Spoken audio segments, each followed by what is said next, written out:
Bu videoları özünü bloger adlandıran şəxslərə kim ötürüb? Saxlanılan şəxsin telefonunda tapılan audio yazının daha bir hissəsini təqdim edirik.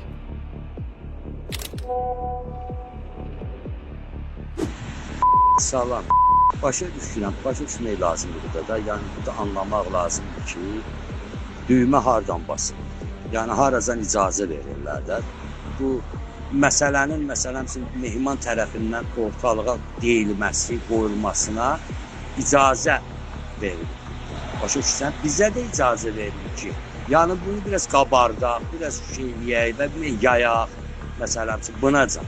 Çünki bilirsən ki, yəni ki, burada kimsə nəyisə artıq dərəcədə qoysa ortalığa o vurulacaq.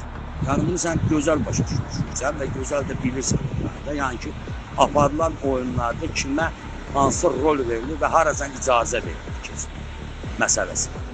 Bu çox geniş, dərin bir söhbətdir. Ona görə mən belə qısaca üzdən deyirəm. Çünki bilirəm ki, sən bunları bilirsən, ona görə səndən bu adı söhbət edirəm. Bu günləri biz, yəni ki, o icazə verilən xəttəcən gedirik də, oradan o yönə keçsək, bu çox olduqca çətin bir vəziyyət yaradır.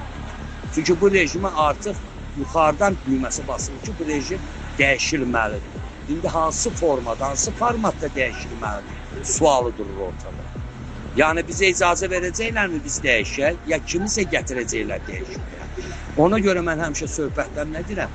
Deyirəm, böyük siyasətin içində oyun qurmağı lazım, bacarmaq lazım. Əgər biz oyun qura bilsək bu böyük siyasətin içərisində, o başqa məsələ. Onda biz udarıq.